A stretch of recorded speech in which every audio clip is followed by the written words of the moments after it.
This subject, I might have talked about it before, but I want to talk about it more because I think it's. I want to start a series on practical ways to be an earth caretaker in your life daily.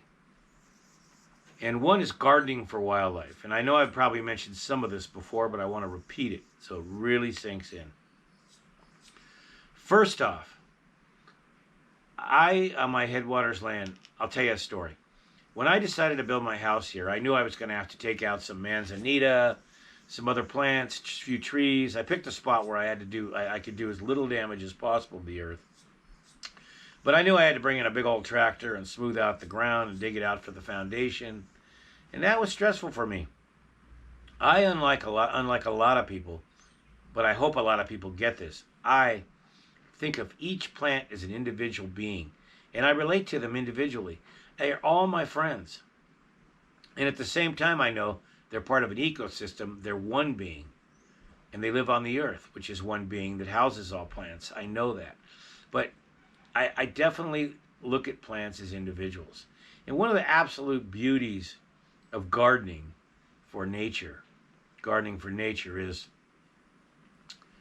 that you get that a miraculous part of your life filled by connecting with plants as individuals. You have endless friends.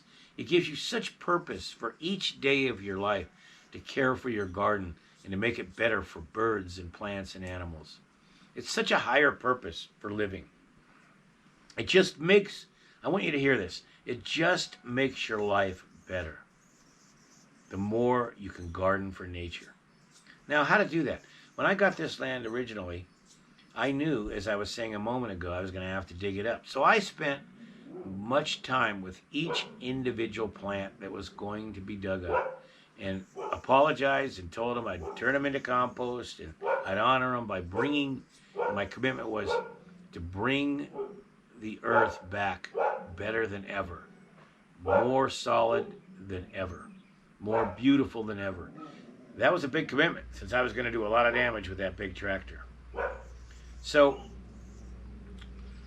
the tractor came in, it did its work, and we laid the foundation. And you're going to love this. So I was looking for, I'm a bear guy, right? I'm a bear man. I've got bear energy. They call me bear. I love bears.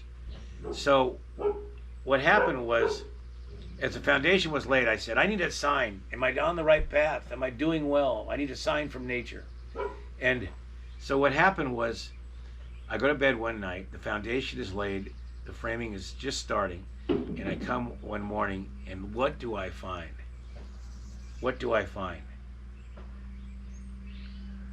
A bear took a big poop right in the middle of the foundation. Now, I didn't take that as a downer. I took that as yeah, you're blessed.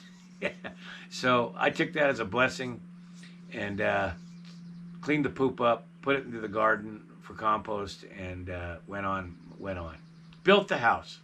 Here's what I've done to garden for wildlife here. And you could take any of these ideas and borrow them. And whether you have a large piece of land or whether you have a backyard, there's endless things you can do. I made a commitment to birds.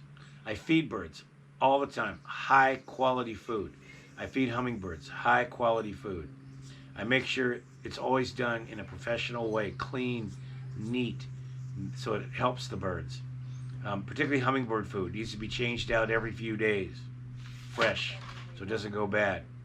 I built countless birdhouses so that they could have their babies and fledge their young and eat. I planted a garden around our house and our buildings. We now have 250 species of plants. The vast majority offer good things for wildlife, food, berries, leaves, seeds, things like that. We brought in bees. We have 3 different beehives.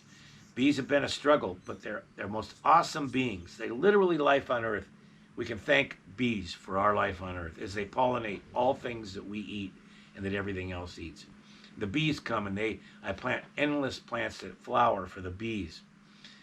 I plant a tremendous amount of milkweed in our orchards. I filled it full of milkweed for the butterflies, particularly the monarch butterflies that are in such deep trouble right now. Um, I make wildlife rock walls, and I make places for lizards and snakes and toads to hide, particularly in the winter. I lay rocks in ways that they can crawl under them. I make homes. I let ants keep their homes as much as possible. I don't let them move into my house, but in the garden, I'm not killing them. I don't bring in bug spray guys that kill everything.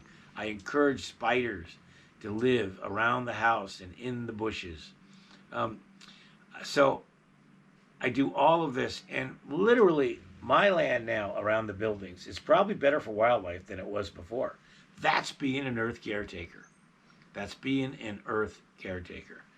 And part of that comes because I've studied. I've talked to gardeners and herbalists and experts, and I've read, I've studied. I've become an expert at what is needed.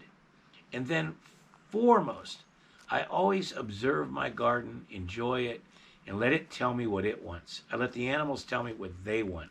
I let the birds tell me what they want. And I take time, furthermore, to enjoy the garden, to sit in it, and put my loving energy in it, and observe it, and just feel it and appreciate it. Do you want to change the world? We've said this before.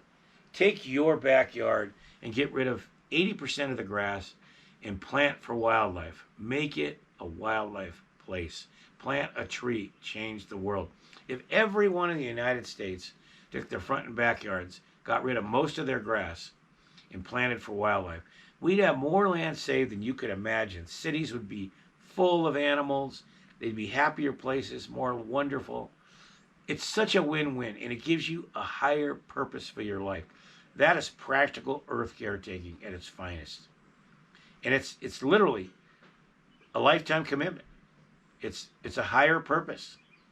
If you're looking for a reason to be on this earth, a reason to get up every day and do something, if you're dealing with depression or over fatigue or confusion or sadness, become an earth caretaker and garden for wildlife, and you will feel better. You will feel better. I promise. Nature is the great healer. Ho.